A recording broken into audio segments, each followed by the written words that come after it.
1848, à Beyrouth, on assiste à un événement dont les gens ne reviennent pas, parce qu'ils entrent dans une salle qui était plutôt destinée aux fêtes, et voilà qu'ils voient des comédiens aller venir jouer des rôles et parler en arabe.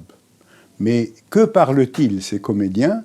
Eh bien, ils racontent l'histoire de l'avare, d'après Molière. Et voilà comment, grâce à Maroun Naqash, en 1848 très exactement, naît la première représentation théâtrale dans les formes classiques occidentales, mais en arabe.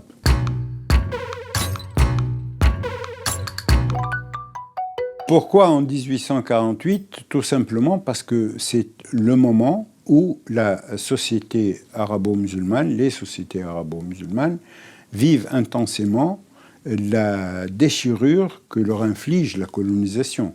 Cette dépossession de soi, de son entité, de son intégrité, rend possible et même bienvenue l'expérience d'une expression dramaturgique.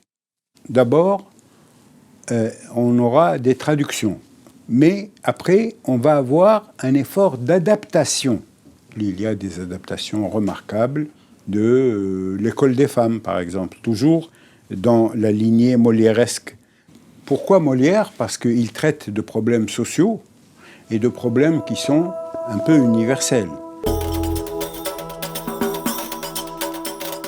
Après quelques décennies d'apprentissage, par le biais d'abord de la traduction, ensuite de l'adaptation, les quelques auteurs arabes et arabo-musulmans se sont lancés dans l'écriture de pièces eux-mêmes. Mais qu'est-ce qu'ils écrivent? Ils écrivent des fuites. Pourquoi? Parce que le réel n'est pas facile à vivre et qu'on propose aux spectateurs une évasion quelconque de ce réel-là. Et puis peu à peu, avec les indépendances, arrive un moment où on va essayer de conquérir un style propre. Et c'est ainsi qu'on a vu éclore des productions théâtrales proches du néoréalisme italien. C'est-à-dire qui disent la misère des gens, les difficultés, etc.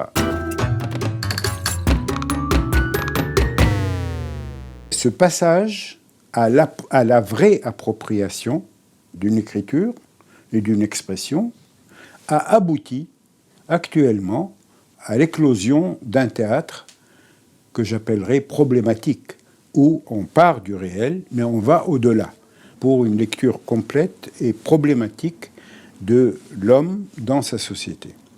Et pour continuer de développer cette écriture dramatique, ce théâtre n'a pas seulement besoin de conditions matérielles ou logistiques, il a surtout besoin d'une liberté d'expression.